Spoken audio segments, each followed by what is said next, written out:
Sisters and brothers of Mother Earth, with folded hands and my deepest reverence, I express my gratitude for this distinct honor to welcome you all on behalf of the Boston Pledge community worldwide. Friends, the entire world is celebrating Mother's Day today, and we, the children of Mother India, have gathered here to reflect on India Towards 100, a call to reset, authored by Dr. Partha Ghosh. Coincidentally, it happens to be his birthday today. My prayers to the divine for his good health and long life. Friends, I'm optimistic. Your discussion will add new dimensions and enrich the path-breaking ideas presented in the book. More importantly, your passion, wisdom, and energy will translate these ideas into action, which will enable Mother India to nurture the entire human civilization. Friends, I'm sure our collective consciousness will enable India to rekindle hope, reinstill confidence, and restore dignity of every individual of Mother Earth. Now, I pass on the stage to Raj and Shantanu, senior members at the Boston Pledge, to share their thoughts and take the session forward. Thank you. Thank you, Devendar. It's my great privilege to share some highlights of this book today.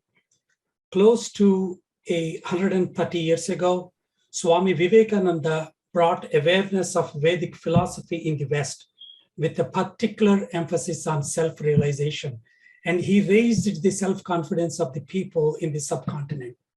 In the same spirit, this book, India Towards 100, advances the spirit of Vedic philosophy in a practical fashion in the realm of socio-economic development, as evident in Dr. Ghosh's lectures from mid-80s to 2019.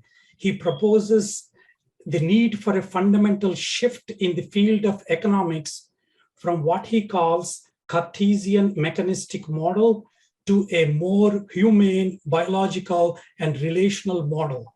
Being a student of ancient scriptures in Vedanta and modern science and technology, I do believe today's economic system, inspired by Adam Smith's power of self-interest, need a shift now to Partha Ghosh's power of self-conscience and self-expression, which perfectly aligns with the Vedic philosophy. I hope this webinar would be the first step in realizing such transition. It is urgently needed. Furthermore, I'm impressed the way Dr. Ghosh defines the role of government as a manager of central economic nervous system that connects the vision and strategic programs in daily livelihoods of common people. In this process, Dr. Ghosh, he envisions an economic dynamics beyond capitalism and socialism, which he calls as cellularism, which is capitalism version 2.0. As an IT professional, this concept is indeed unique to me, and I believe this could revolutionize the lives of 70 to 80% of the people who are in the rural sectors in different regions in the world. This is a great idea. I do appreciate how he sees the role of technology, particularly the artificial intelligence, to empower the people at the base of the pyramid around the world by connecting them in their own mother tongue, so they can communicate with self-confidence, self-respect, and become significant members of the society, unleashing the infinite creative power in every human being. These are some of the transformational, universal concepts that every nation could embrace. And I do think it is our moral responsibility to popularize these profound ideas in the book. May I now request Mr. Sengupta to offer a quick outline in the context of Indian subcontinent. Thank you, Raj. The question now is, how does all these principles you mentioned apply to nation building and specifically to India?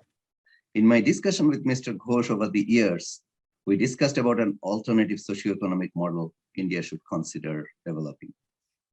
First and foremost, as you mentioned, that model should celebrate the fundamental principles of ancient Indian philosophy that the subcontinent has developed and perfected over thousands of years. Secondly, a strategy that enables village-centric cellular dynamic optimism that is AI-enabled. We'll explore more of what that means from Mr. Ghosh and other speakers. This is a very new concept and it requires further attention and explanation. Third, adoption of a strategic approach in developing globally competitive niche industries so that the national economy is competitive, enabling much needed transition towards a positive trade balance.